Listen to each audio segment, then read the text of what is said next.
እውነት ነው፣ ማመን ቢከብድም ጊዜው ደርሷል።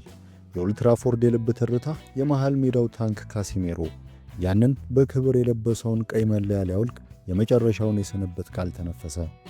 ዛሬ ይዘንላችሁ የመጣነው ዜና ለቀያይ ሰይጣኖቹ ቤተሰብ እጅግ ስሜታዊና ከባድ ነው። ማንቸስተር ዩናይትድ ባወጣው ይፋዊ መግለጫ ብራዚላዊ ኮከብ በዚህ ክረምት ኮንትራቱ ሲጠናቀቅ ክለቡን እንደሚለቅ በይፋ አረጋግጧል። ካሲሜሮ በኦልድ ትራፎርድ ባሳለፋቸው 4 የውድድር ዓመታት በ146 ጨዋታዎች ላይ ደሙን ሰጥቶ የተጫወተ ሲሆን 21 ግቦችን በማስቆጠርም የማይረሳ ታሪክ ሰርቷል። ማንም አይረሳውም። ዩናይትድ የ2023ቱን የካራባኦ ካፕ ሲያነሳ ያቺን ወሳኝ የጭንቅላት ኳስ መረብ ላይ ያሳረፈው እሱ ነበር። እንዲሁም የ2024ቱ የኤፍኤ ካፕ ድል የጀርባ አጥንት የነበረው ይህ የሜዳ ላይ መሪ የአሸናፊነት ተምሳሌቱን በተደጋጋሚ አስመስክሯል። ይህንን ውሳኔ ተከትሎ ራሱ ካሲሜሮ የተናገረው ንግግር የእያንዳንዱን ደጋፊ ልብ የሚነካ ነበር።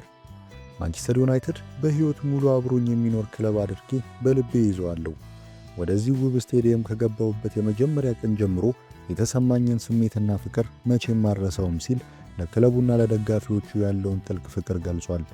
አክሎም ገና አልተሰናበትኩም፣ በቀጣዮቹ 4 ወራት የምንፈጥራቸው ብዙ ትውስታዎች ስላሉና አብረን የምናሳካቸው ነገሮች ስላሉ እስከ መጨረሻው ደቂቃ እታገላለሁ ሲል ተሰምቷል። ክለቡ እንዳስታወቀው ደጋፊዎች ለካሲሜሮ ያላቸውን ክብርና ምስጋና የሚገልጹበት ልዩ የሽኝት ፕሮግራም በውድድር ዓመቱ የመጀመሪያ የሜዳ ላይ ጨዋታ ከኖቲንጋም ፎረስት ጋር በሚደረገው ጨዋታ ላይ ይከናወናል።